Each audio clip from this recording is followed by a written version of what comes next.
In today's video, we have a Sigma male that decimates this woman's ego. My name is Griffin, this is my mind. Stay on the path of progress, let's get into it.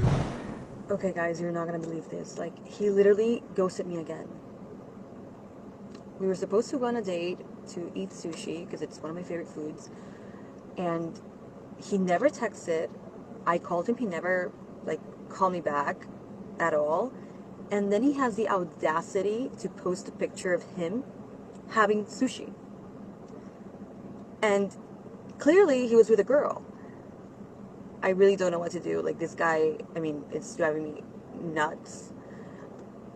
If he gives a good excuse, I'll let you guys know. If not, bye-bye. This is next level not giving a fuck. In order for me to do something this ruthless, the girl would have to do something way out of pocket. So I'm skeptical right off the bat. But this really is so interesting because this proves that women will bend over backwards for the men that they like. She said this was the second time that he did that. And then she says, oh, well, he just has to give me a good apology and then I'll probably forgive him. Like, she's already planning on forgiving the guy. Based off of all of these data points, we can basically assume that this guy is quite top tier, where he can basically just get away with this kind of behavior because he's that high value. Very interesting. Oh, can I bag you both?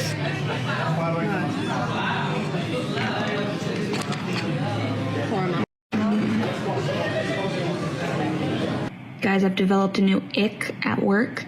It is grown men yawning.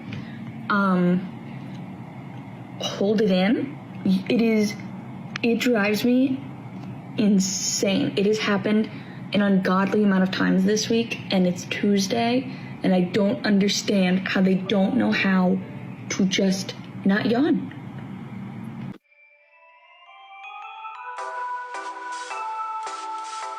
Don't be tired. It's not allowed. I'm the wife, so we always do things that I want to do. I'm the husband, so I'm the wife, so when we get into an argument, you have to apologize first. I'm the husband. I'm the wife, so half of our monthly budget goes to makeup and skincare. I'm the wife. We always go to bed when I want to go to bed.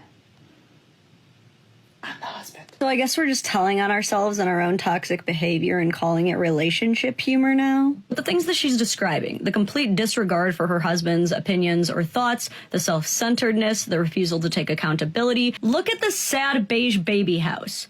Look at it. Whenever you see a house like this, you know that man's autonomy and life force was ripped from him long ago and replaced with a self-soothing void of pretending it's better than being alone. Okay, so I know some of you guys are gonna be like, bro, it's a joke, you're taking it too seriously. No, bro, you don't understand. This woman came to her husband and said, hey, I have this idea for a TikTok video where essentially I'm put on a pedestal by everyone and you're a pathetic little loser. The guy's like, yeah, baby, that sounds great. I'd love to be humiliated online. And he's just down for it. Like, this is the typical beta Bob behavior. Right where you've been told, he is not supposed to chase you. He is supposed to pursue you. That means show interest, intentional interest. But if you don't reciprocate interest back, more than likely, if he's any quality guy with any level of options out here, he will leave because he's gonna go find somebody who shows interest back to him and not willing to play games. Why do you still have all these photos? Oh my gosh. In his underwear. Oh, I found the pictures of them in bed together.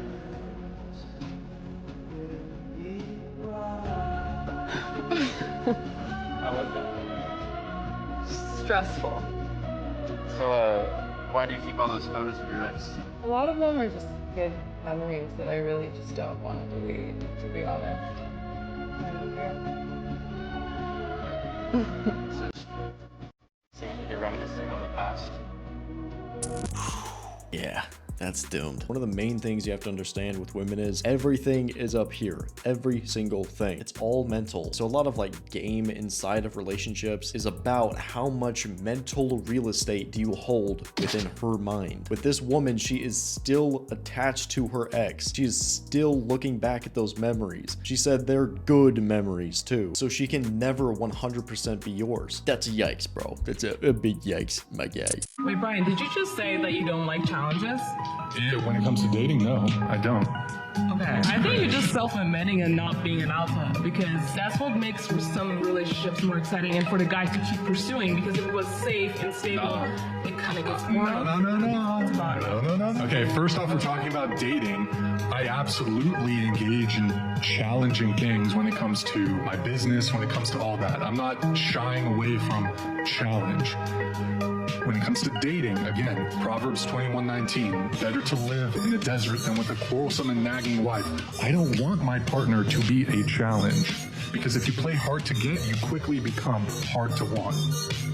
Man's challenge should be outside of the home. Inside of the home should be nothing but peace. Imagine having someone around you that constantly questions every little single thing that you do. What a lot of women really mean when they say they're challenging their men. It's just being a headache. I heard this so much growing up that it's normal to argue in a relationship, and that was just pure propaganda. A good, healthy relationship is smooth. It's so easy. If everyone understands their roles, what they're supposed to do, and how to do it, it's smooth, it's easy.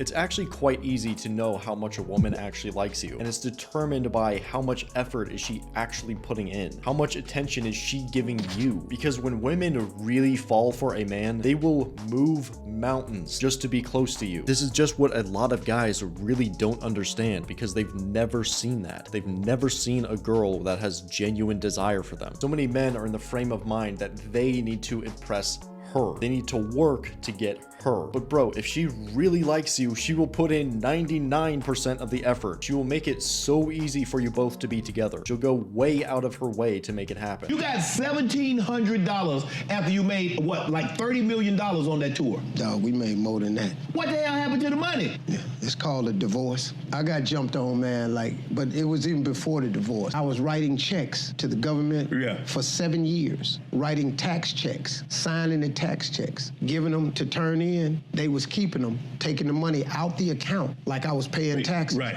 And keeping it for themselves. When my accountant passed, a lady went in the office and found a box on the floor, and I had 7 years of unpaid taxes. The divorce was over. Right. It was just, let's split the assets, but you took all the assets. Right. And I was stuck with this tax bill. So I had to pay 7 years of back taxes with interest and get current. When I got married, my mother came to me privately and talked about setting aside money as a rainy day / escape fund if worse came to worse. He is currently working 2 full-time jobs and Ubers on his days off to keep us afloat. I do all the expense managing, and I've continued to put money into my escape account. My husband came home exhausted one night and asked about downsizing because of all the stress of work. I told him downsizing would not be an option, as I had spent years making our house a home. After an argument, my husband went through our finances to see where we could cut back. He was confused when he saw I had regular reoccurring withdrawals leading back years and asked me about it. I broke down and revealed my money to him, which now sits at $47,000. After I told him all of this, he just broke down sobbing. I told him that the money was a precaution I would have taken with any partner and not specific to him. He left the house to stay with his brother